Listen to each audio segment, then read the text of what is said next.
All right, this is my first time being able to record a video with my newer car and this mic setup. So we'll see how this goes. The audio is not there at all. I'm not uploading this video. I'm not redoing it. Just a quick thoughts on John Wick Chapter 4. No spoilers. I'm going to try to avoid doing any spoilers. As I understand, looking at this movie, the structure of it, without doing too many spoilers, it's one I think I would end this franchise on, at least the main part of the series. There's some other things they could do in regards to spin-offs and other things like that, but I would think this is the final movie in this main series. And it should. I mean, so much you can do with this type of movie, this type of character. Fast and Furious should learn this like 6 movies ago. So I mean, I respect what they're doing with this. I think this should be the last one, and if it is the last one, I think they push all the buttons they can realistically push. I'm on Letterboxd, by the way. Jabibs, I think. I can't pull it up because I'm recording the video, but I think it's Jabibs. I'll put in the link in the description if not. So the cast pretty much just I forgot the guy who does Kane. But Kane, John Wick, Rina Sawayama, which is something that was huge for me. I wanted to see Rina fucking Sawayama, and that was pretty cool. Her dad, OG fella, don't remember his name, but I guess it was Koji. I haven't watched 2 or 3. I'll tell you that. I watched 1 and I watched this one. I watched 4. Didn't watch 2 or 3. I don't feel like I really missed much. And honestly, let me say this: if you have not watched 2 or 3, but you have at least watched 1 to know who John Wick is, if you watched any of these 3 to know who John Wick is, and what John Wick does, what he encompasses as just a character, that's pretty much all you need to know. I sure it'd probably help to know how close he is with Kane, or how close he is with Rina Sawayama's father in this. I'm sure that shit would all help. The relevancy of the table, which I don't think it wanted. You understood there's an organization that John was fucking with, but you didn't really understand like the table aspect of it. None of that shit mattered. You could have.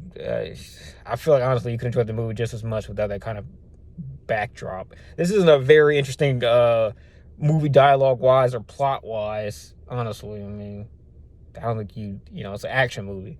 It's a crazy bonkers action movie, and if you just take it for what it is, I thought it was a pretty good movie. Speaking of the dialogue, I thought Kane was great. Kane was pretty much the most. Kane. I forgot who fucking acts. Ian McShane, I think, as Winston. Even. I would say those 2 are the best ones lyrically out of the bunch. I kind of liked Bill Skarsgård. I kind of like it. I forgot what his name was. Vincent. We'll say Vincent. I liked Vincent's character a good bit, dialogue wise. I thought it was solid. Every time I saw him, he was what he needed to be. You've seen that type of character in so many action movies where you have kind of a head honcho and somebody that's kind of lower level and not associated with all the organizations trying to like kind of piece through. You've seen that character so many times. I thought he did what he needed to do with that character for the most part, Dialogue, I give dialogue maybe like a 7 out of 10. I mean, John Wick apparently just does not need to have cool lines. He just is cool, which the sooner you understand that, the sooner like his character just kind of is better. Keanu Reeves, he's not one. Like if you look at Keanu Reeves, you don't think like one liner or really good with the verbiage. He's just Keanu Reeves, and his I've seen Keanu Reeves in this, and I've seen him in The Matrix.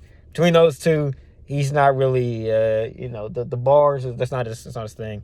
The scope, I thought they got pretty big with this one, and I liked it. I mean, I thought there's a lot of different things we kind of saw in the scope of this movie as far as the backdrops, some of the moments, where some of the moments took place. I thought were good. I'm not going to try to go too much into either into any of the major countries that kind of get involved or the kind of scenes, but I liked it a lot. Let me think. What else? The soundtrack.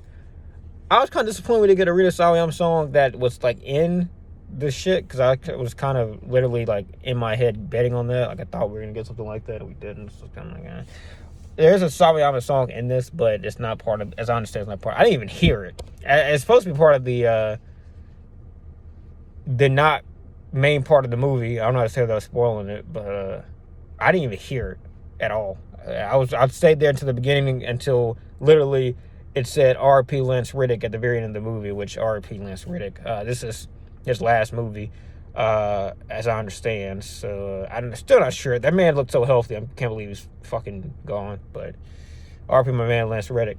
I didn't hear the song ever, but the other part of the soundtrack was good to me. I really enjoyed it from front to back, really, as far as the score goes. You know, I mean, it fits the theme, and I thought it was very topical. I thought it fit kind of changing in themes or changing, scenes pretty well. Let's see. The villainry, I thought the villains were pretty good. Pretty much the main antagonist is Bill Skarsgård's character.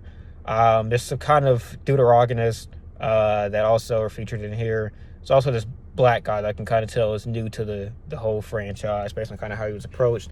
I thought he did well. He's pretty much him and Sawayama, I think, are pretty much the main new parts of this character or this cast. So as far as the new additions, I thought they did what they needed to do well. They were pretty much kind of I don't want to say plot devices. They had some moments of substance there, both of them, but they kind of played it back to the larger kind of conflict in characters. So they did their roles well. And if there was another movie, I don't think either would be like the main characters, but I could see them being featured pretty heavily if there's another movie. We'll see. Mr. Nobody and Rina Sawayama's character. I won't get too deep into it. I mean, 7 minutes, we're already been going this far. If you want, the one thing I still see one person's like kind of say like this movie kind of went a little bit longer than they expected it to. It's 5:36. I got in there at 2. Actual movie probably ended up maybe about 20 minutes ago, 25 minutes ago. So about maybe 2:20 to about 5.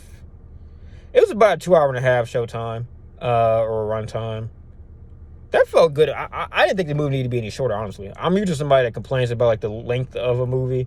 And I mean, there were some scenes that were, the cinematography is a big part. I thought cinematography was a W in here, but there's some shots or some moments that are going to feel repetitive. Like literally some moments were done to actually instigate that mood of repetition for, cinematic effect.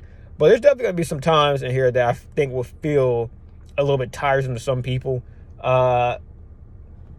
As far as the killing, which I mean, like the killing is a big part of this franchise. It's kind of, you got to be prepared for that to be a lot of that. Just it's what John Wick does. I would say if this is a 2-hour and a 40-minute runtime, I would say like just the killing of NPCs in kind of crazy ass ways. Let me just say, there's a moment with stairs towards the back end of this movie. By the stairs shot is probably where I finally started feeling some level of repetition in everything that was happening. Before that, I think they did enough with some of the change of scenery, some of the surrounding environments that kind of contributed to some of the deaths that I thought maybe kept it fresh. And even like before the stair steps, there was some really fresh and just honestly like laugh-inducing or smile-inducing deaths that I enjoyed. But it was just something, I think, by the point that we got to the stairs scene, I was just kind of like, all right, man, let's just get this over with. And then, I mean, every time, I think you kind of feel at a certain point that, like, basically there's a three-way angle in regards to John Wick and then two of the individuals that are trying to kill him. There's like a kind of a three-way angle. And with that, you kind of pretty much know at least one of the two won't be killing him by that point. Like, this movie plays out very linearly. There's not really much shakeup or curveballs thrown to this movie. I'll say maybe at the very end, depending on kind of how you perceive the events at this point. Then okay, there's probably a little bit of a curve at the end, but like pretty much for the most part, like throughout this movie, you get accustomed very quickly to realizing that this is not going to have too many shakeups. So you realize that one of the two guys that are trying to fuck up John Wick are just not going to do it, at least not successfully, which I enjoyed. I mean, I didn't enjoy that, but like I enjoyed how they use the two dudes, because I mean you pretty much have some moments between the two of them as well that were enjoyable, but it pretty much plays out like a 1 versus 2 type of thing, which I don't know if that's a spoiler, but I enjoyed the movie. I think I gave him a 4 out of 5 on Letterboxd. I was kind of waging between that or 3.5, because the dialogue, like, is so non-existent for some characters in this that, like, I don't know how much, like, is this a rewatchable movie? I don't know, because it's a lot of action, but like how, to me, that's the problem with like action movies and why I don't really watch too many myself. Is that like outside of the craziness of like seeing some shit for the first time, how much like replayability does an action movie really have? And I mean like one of these like really actiony movies, not like Top Gun has some dialogue and some moments character wise that like feel great, right? Like it's not a traditional action movie. But if you look at Mission Impossible, you're like so I don't know. I don't think I'd rewatch this movie, and I probably would, like, if I really thought about it, probably be able to scrutinize it to a 3.5. I'm a very high rater. I'm an overrater when it comes to rating most things, so just keep that in mind how you kind of process some things I've said at this point. But overall, I enjoyed the movie. I didn't really feel like it needed to be shorter. Probably even some of the things that I feel like, as far as like just death repetition, shit like that, they probably could have filled it in with something else. There's plenty of semi-interesting characters in this. I could have got more of Rina Sawayama's character, honestly. You could have gave me 50 more minutes of that, and I would have been perfectly fine with that. But it's an interesting movie, interesting cast, some really cool shots, good cinematography, pretty solid sound. I really don't think there's anything, if you want an action movie that you kind of expect out of a John Wick type of franchise to see to this point, you're going to get everything you could probably ask for. It's not 5 out of 5. I don't think there's anything that can make this type of movie 5 out of 5 for me, honestly. Maybe for some people, but not for me. That's it for me. Hope you guys enjoyed this. Peace.